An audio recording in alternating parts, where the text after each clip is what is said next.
Hey friends, welcome to the Scars Podcast. I'm Nola Cason, the Girls Ministry Director. And I'm Jesus Aviles. I'm one of your pastors here at Celebration Baptist Church. And the interviews that you're going to experience are supplementary in terms of providing the therapeutic perspective to our 4-part sermon series. Let's hop into today's interview.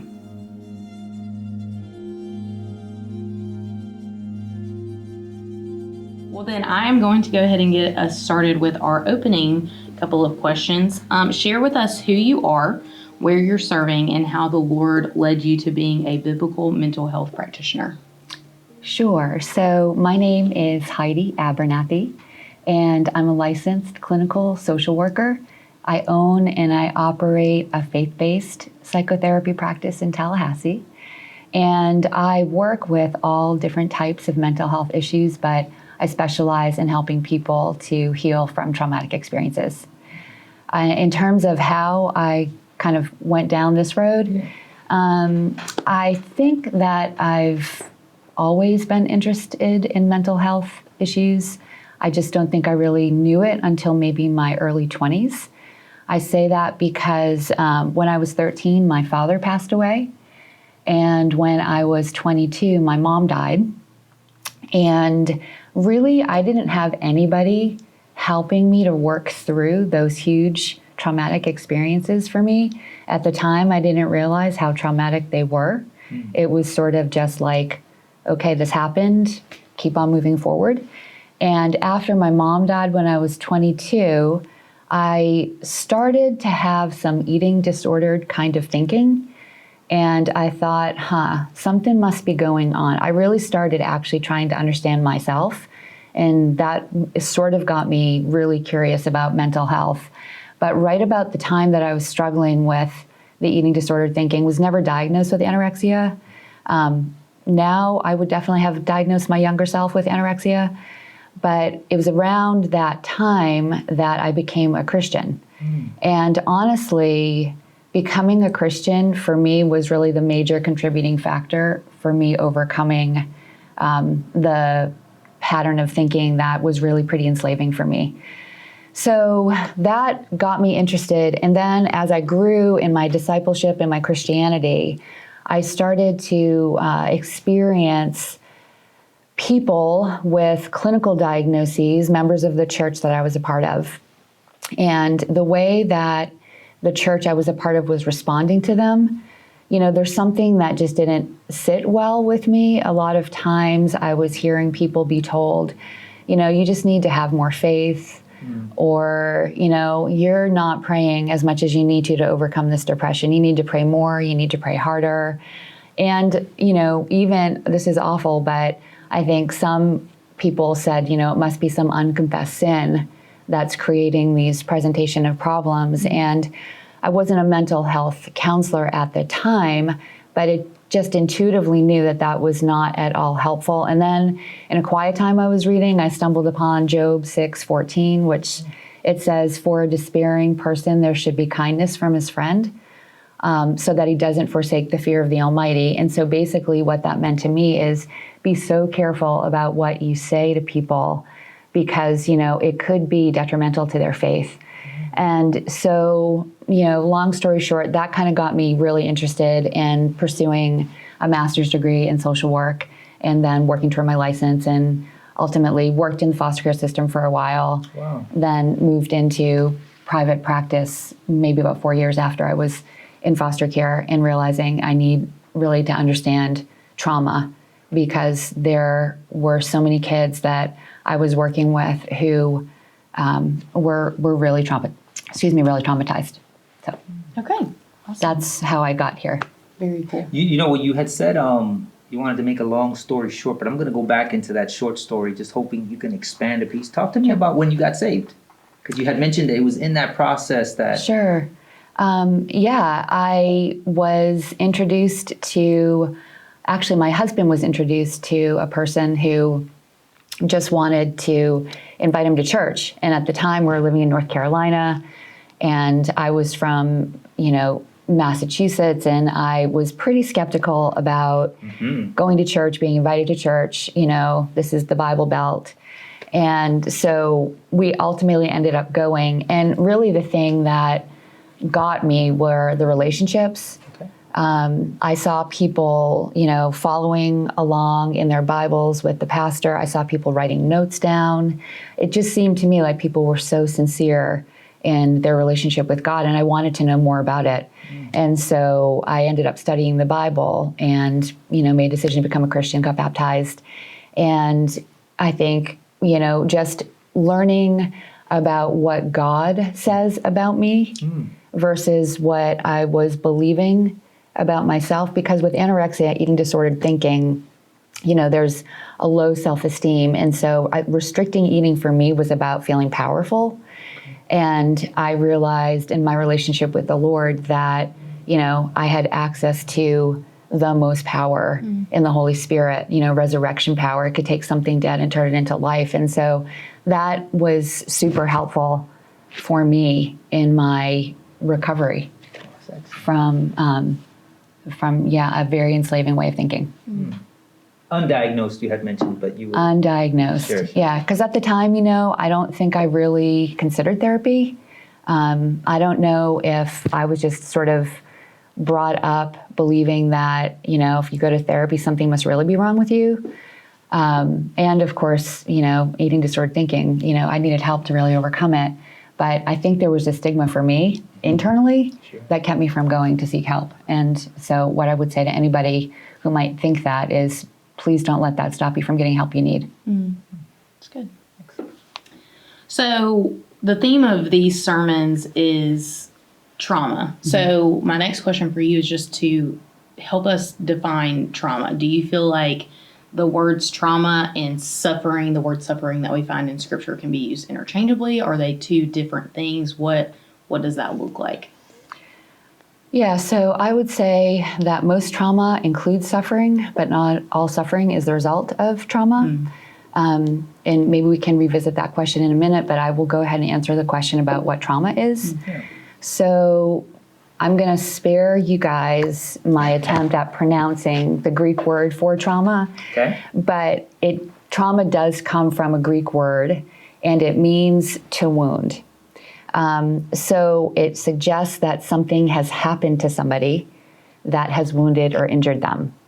The word was originally used to talk about physical injury, but nowadays, with a real emphasis in my field on trauma-informed care, it's really used to describe emotional and psychological wounding as well. Bessel van der Kolk is a leading trauma expert who describes trauma and says by its nature, it's something that is unbearable and intolerable. And then Dr. Judy Harmon, she's a renowned American psychiatrist and trauma researcher, and she described trauma as an event that overwhelms a person's normal system of care, that gives people this sense of control over their lives, connection, and meaning. What I mean by that is this bad thing happened that I had no control over. I felt powerless to stop it. And then it happened to me, it didn't happen to you. So you can't understand it. So that's the disconnection. And then it's shocking, it's surprising, it doesn't make any sense. And so that is the struggle with meaning. But really, however you want to define it, I'll say, and this might be oversimplified, that trauma really is any event or series of events that a person has experienced that has had a long-term lasting impact or wound on their heart, mind, soul, and spirit. That's good. Would you mind telling us a little bit more about, not trauma, but trauma-informed care? You had mentioned that that was like your approach or your model, or tell us a little bit more about that. So really, it used to be that people would interact with others coming in for services, mental health services, as if something was wrong with them, instead of there's this thing that happened to you that has made this an issue for you right here, right now. And so it's not about something being wrong with people. It's about something having happened to people. that has created the issue that they're currently experiencing. And so that's what I mean by trauma-informed care. It's just a lens people use to understand a person's story. It doesn't create shame, because shame is what's wrong with you, something's wrong with you, but it creates a heck of a lot of compassion and empathy. Oh, these things happened, and that's why this is true for you. Or these things didn't happen that you need to have happen.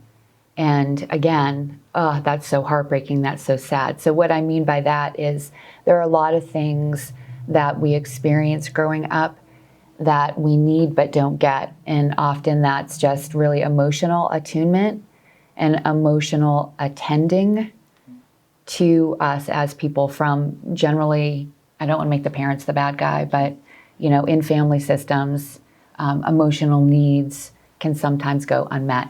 Okay. And often So do. looking at trauma, not necessarily like an illness or pathology, but more like something experienced that you're able to walk them through, something like Yeah, absolutely. that. Okay. Okay. Well, Does one of that the answer things the question? It does. But I have a question with regards to understanding how trauma kind of disconnects that person from everyone else. How do you, as a therapist, establish this relationship to reconnect, right? Especially if you experience a trauma, like, oh, I'm the only one that experienced this, and so no one can relate. Or how do Yeah. you do that? For me, I just try so hard to normalize somebody's traumatic experience. And so what I mean by that is, yeah, it makes sense that you don't trust anybody. Yes, it makes sense that you'd have a hard time, moving toward your spouse because of these things that you've experienced that make you feel like you're the, most horrific person that has ever existed. So I really work hard to help them to know that I've heard what their emotional reality is that they're expressing to me. And then I empathize with them. Those are really two of, I think, the therapeutic skills that are most important in any kind of therapy setting or experience. Just, wow, how hard that must be for you. Gosh, it sounds like it was devastating. Things like that help people feel like you've heard what they had to say and you understand them. And just in doing that over time, it can create a space where people feel, like they want to connect, they want to move back into connection. Of course, one of the big things in the field is a therapist is somebody who's non-judgmental and accepting. And so in my work with people, I hope I never come across as judgmental, but I try to be as compassionate as I possibly can be. And that tends to build a level of trust that then moves people back into wanting to really get connected back to themselves and to others. So let me ask. So I know we've mentioned it, or you've spoken about it throughout the conversation so far. Sure. But what are some of the manifestations of trauma that one could display outwardly, but one could also experience inwardly? Yeah. If you don't mind. So I think that often people aren't aware of what's happening inside of them when they experience, like you said, outward manifestations of trauma. Some examples of this could be panic attacks. Okay, so typically if someone's having a panic attack, they have rapid pounding heartbeat, they're sweating, there's a shortness of breath, they're trembling, thinking that maybe they're having a heart attack or they're dying, especially for the first time they've ever had one. So there's a real clear felt body-based reality for them that people can see outwardly, but inwardly they might be having thoughts like, I'm not safe, I'm not in control, I can't handle this, it's too much, I can't do this. So those would sort of be the thoughts behind the outward manifestation of the panic, right? And then the feelings inwardly could be fear, anxiety, overwhelm, and shame. Okay. Other examples would be like outbursts of anger, right? Those are outward. People experience them. But inwardly, people that are, having outbursts of anger might be thinking, or at least have activation that can move them to be curious about what they're thinking. I'm powerless, I'm helpless, I can't protect myself. The feelings inside could be I'm mad, I'm sad, I feel ashamed. And so they're reacting outwardly, maybe without even understanding why. But, based on work I've done, when we kind of investigate and go in, those are pretty much most of the thoughts, like I'm powerless, I'm helpless, I can't protect myself, and then the feelings associated with them. I want to say too, avoidance behaviors are other examples of outward manifestation. So refusing to go to a place where this bad thing happened, not exposing themselves to any reminder of the trauma. Spiritually, maybe being numb to reading your Bible or to praying because God let this happen. Inwardly, it's too much. I can't go near it. I can't think about it. It's too painful.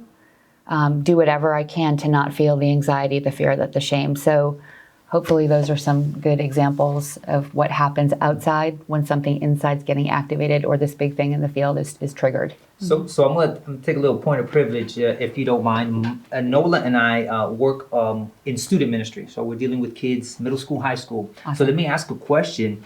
That same thing, we talk about manifestations, outward, inward. Is there anything different that maybe as a parent or as someone in the ministry as an adult, maybe a kid's display, outward display or inward experience, would that be any different at all, or is it just subtle, or pretty much you captured the whole thing? I think when anybody's behaving outwardly in any kind of particular way, whether it's trauma based or not, behind the outward display, there's something going on inside.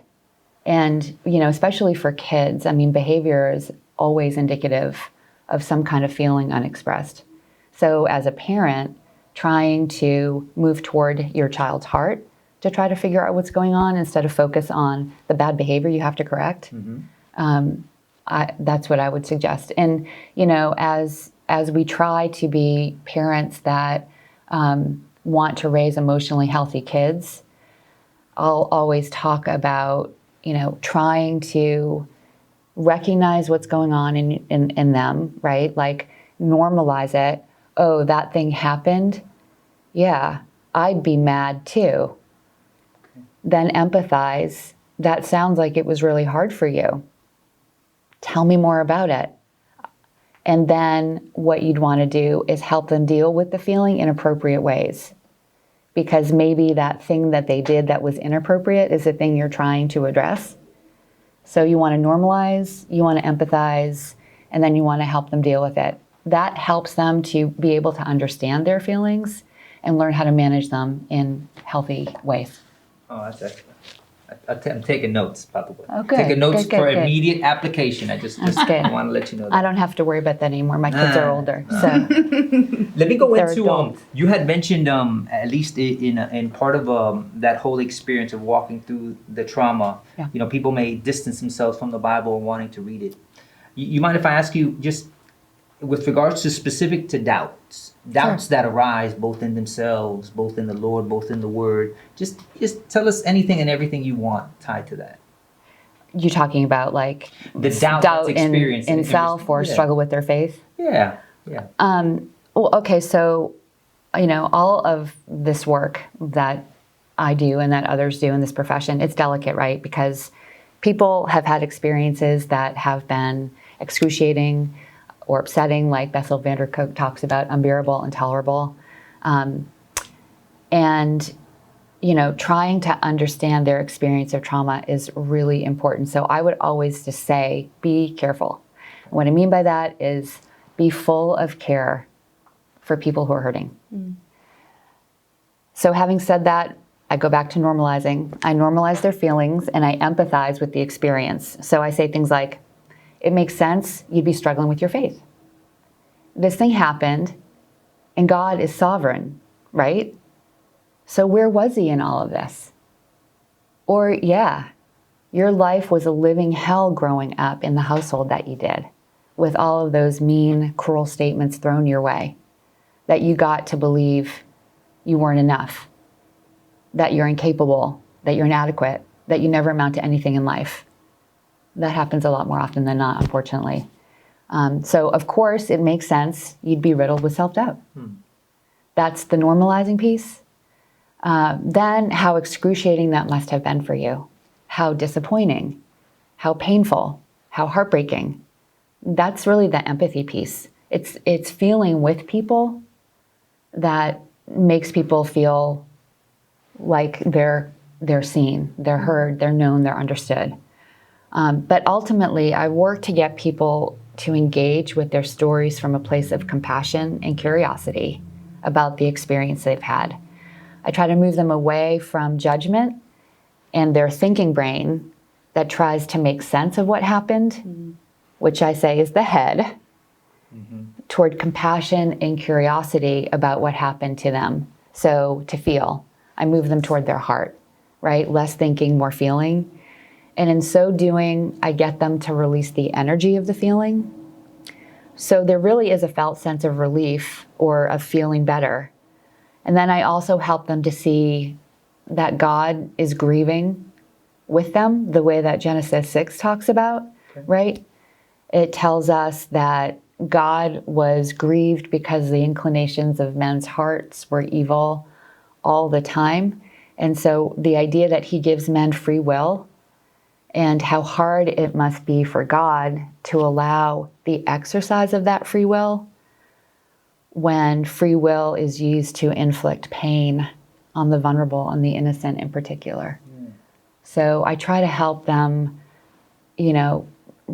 recognize God is there, and God does care, and God, really is grieving for the pain that he's had to sort of stand back and watch.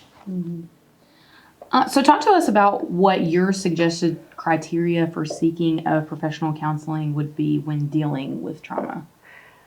Yeah, so criteria for people who have experienced trauma, I'd say that if what happened to them is interrupting or disrupting their ability to enjoy life or lead them to act in ways contrary to their system of values or to perform regular necessary activities of daily living, they need to seek professional help, right? Often when someone is functioning and their functioning is compromised, so their emotional functioning, sad, anxious most of the time, angry more often than not, relationship-wise, they're staying isolated, they're not trustful, they're paranoid, occupational, so they're missing work, they're underperforming at work, they're not doing the job that they need to be doing. Physically, are they losing sleep?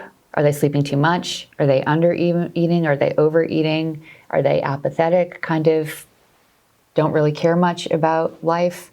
Are they isolated? Are they suicidal? Cognitively, the idea that I'm broken beyond repair, I'm nothing and I don't deserve good things in life. I mean, ideas and beliefs about self that are getting in the way of them really prospering and functioning well. And then spiritually, how could God let this happen? Or why pray to a God I think has abandoned me in this and nothing's changing? So, I'd suggest that they seek professional help if their ability to really function is impaired. And again, if there's substance abuse dependency issues and those things are going, on and on without any kind of desire to try to move toward getting help, whether it's 12-step programs or, Celebrate Recovery in town, which is a great program, then I'd suggest they really get professional help. Because there's only so much that people, can do for those that are suffering. Would you mind just talk to us a little bit about the concept of risk factors compared to protective factors? and how you would go about maybe try to mitigate some of the risk factors or try to, further reinforce any protective factors. Just that little concept is, it's more of a therapeutic, clinical type of concept, but you figure this is a great opportunity to talk to our people about those concepts. Yeah, and you're talking about risk factors to re-traumatize somebody. Correct. Right? Yes. Okay, I just wanted to make sure that that's what you meant. And you're right. I think that when you talk about risk factors and protective factors, it really is more of a clinical or therapeutic term. I mean, for me, I am trauma informed, like we talked about earlier. And so I think of risk factors more from that professional standpoint. So that means that I'm really mindful of people's stories. I understand that they have triggers and they carry shame-based beliefs about themselves based on the experiences that they've had. That always informs my work with clients. So I use that as a lens. But when you're talking about just someone like in the church or family member or friend, people wanting to walk alongside of people in pain and hurting, and you don't want to re-traumatize, some of the risk factors for re-traumatizing, as I give thought to this, is really one, like not being interested in their story. So everybody has a story, and many of our stories have been sprinkled with trauma, so not showing any interest can be, painful for somebody. Not being what I call a safe other for a person. So, I mean, don't judge somebody or throw Christian platitudes their way, right? Because all that's going to do is shut them down and leave them feeling truly alone. Kind of going back to that Job 6:14 reference again. For a despairing friend, there should be kindness, or a despairing person, there should be kindness from a friend. Another risk factor is not being sensitive to or offering empathy toward the person. And I've talked enough about empathy. I hope you guys know what that means now. Also not understanding that people do have triggers and they do get activated, and those things can be, activated just blindsided by it. They didn't know it was going to happen, and all of a sudden it's happening. And, you might experience the activation as anger, those outward manifestations we talked about earlier, or upset, like what just happened, a kind of deer in the headlights kind of look. So if you don't understand triggers, then that can be a risk factor to re-traumatizing. Not respecting people's boundaries is also a risk factor. People will disclose what they want to disclose about their story over time. And so you don't want to push the boundary and keep pressing them for information, because again, it might re-traumatize them. They don't want to talk about something for a reason. So, and then the last thing is like really making sure that you don't question the credibility of their story. And this pretty much is characteristic of what can happen, especially in homes with younger kids. Child tells their mother or father that they're being sexually abused by a boyfriend or a friend, and the parent doesn't believe them. Leaves the client unable to get help in what's already a very powerful situation for a child. So sort of to summarize, right, it's not being interested in someone's story, not being a safe other to a person, not being sensitive or empathetic, not understanding triggers, not respecting people's boundaries, and making sure you don't question the credibility of their story. Because if you do, that's another risk factor to re-traumatizing. Yeah. That's what I would say. I'm sure I've missed a few, but... No. Yeah, that was fantastic. Definitely don't want to do that. I had also asked about some protective factors. I didn't know if you want to sprinkle some in there. The protective factors do the opposite of the risk factors I just talked about. Love it. That's a great summary. Just do the opposite. Just do the opposite. Thank you for keeping it simple. And also learn something about trauma. Okay. That's one thing that I didn't mention on the risk factors, but a protective factor would be like learn something about trauma so that you're like, oh, of course I wouldn't want to do that because that might actually like activate and trigger them. Not a good idea. So, for those that are looking to get some more experience tied to trauma-informed counseling, I know Saturday, January 27th at Piedmont Park Alliance Church, they're having the 2024 Hope Conference. Now, this particular conference focuses on trauma-informed counseling from a biblical perspective. I'm not too sure who the speakers are, but it's put together by the Tallahassee Biblical Counseling Ministries. And so if anyone would want more training tied to that, they can easily go to www.tallycounseling.com. That might be a place where to get this additional education tied to understanding, some basic principles in trauma, maybe even more than just basic principles. That would be a nice place to attend. So for our closing couple of questions, what are some practical ways a friend can come alongside someone currently facing the effects of trauma? So the first thing I would say about someone wanting to walk alongside another is watch Brene Brown's video on empathy on YouTube. It's 2 minutes and 53 seconds to be exact. But in it, she describes what empathy is, and she'll talk about it being a perspective taking, that the person you're walking alongside, their perspective is their truth. It's not my truth, it's their truth.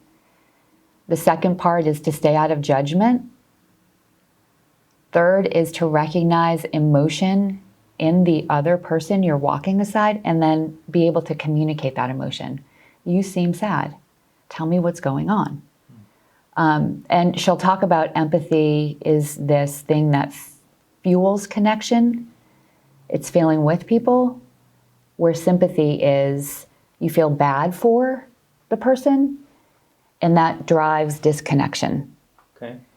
So don't try to relate to them by saying something like, oh, I had that same thing happen to me.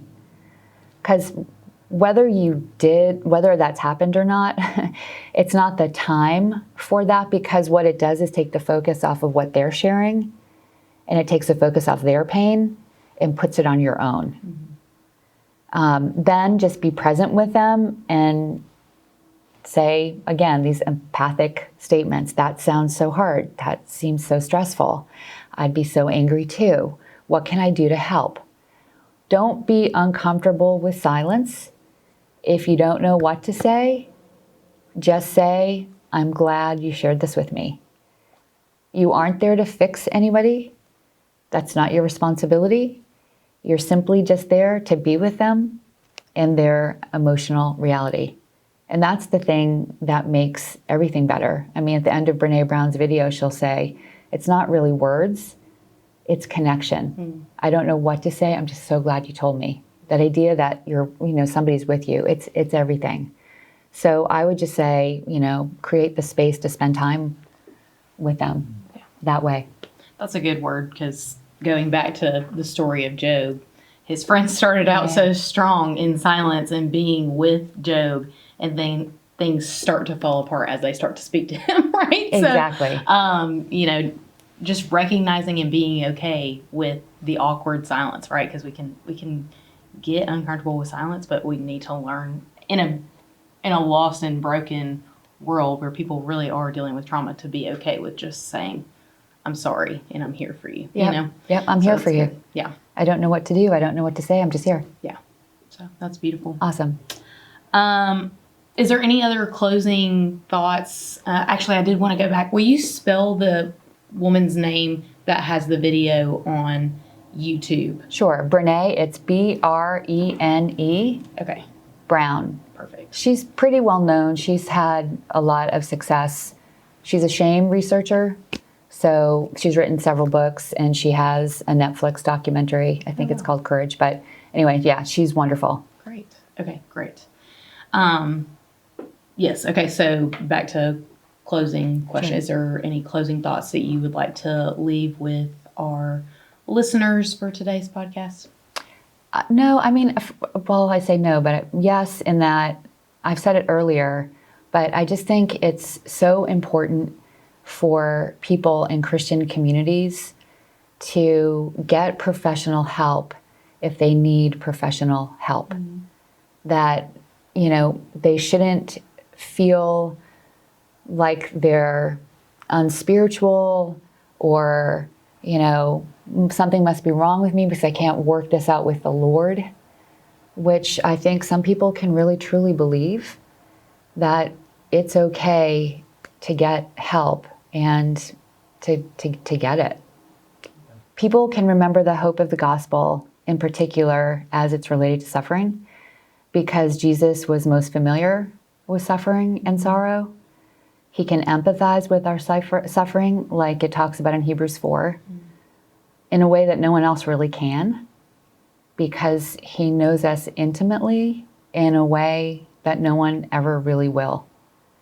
So he empathizes with us, and he himself offered up loud cries and tears, like we do when we suffer, to the one who could save him, God, and he was heard by God. But God still allowed his son to suffer. And we understand this side of the resurrection, how much his suffering and his sacrifice means to us. But Jesus, in the midst of his suffering, asked for it to be any other way than the way it was ultimately going to be. Mm-hmm. He asked God to change his mind, but he then surrendered to what God was doing. Somehow he believed his pain would be redeemed. We can see it now and say, where would we be without it? So some of these references can be helpful along with assessing relationship with a person's biological father and how that interferes with someone's movement toward God, especially after a traumatic experience, feelings about dad that get projected onto the image of God. So I try to unpack this and work to help them know God, the Father. Mm. But ultimately, trying to understand who Jesus is, what Jesus did, and how able he is to meet us where we are is hope. I will say, Heidi, you're wonderfully gifted, and so just to bounce off of that whole concept of getting professional help, the Lord has equipped other people to come alongside folks, and they may not be necessarily sitting at church with you. They may be in the community that you're in. Sure. And so, part of working together, church and community, is helping our own folks and anyone just kind of make that connection. And so I'm very glad we had you today. It's been a pleasure. I look forward to all the fruit that's going to come from our conversation that we've had recorded so that everybody could enjoy. So thank you, Heidi. Thank you so much. It's been a pleasure being here. Really an honor. Celebration family, thanks for listening. Be sure to listen to each and every sermon and podcast tied to the SCAR series. God bless.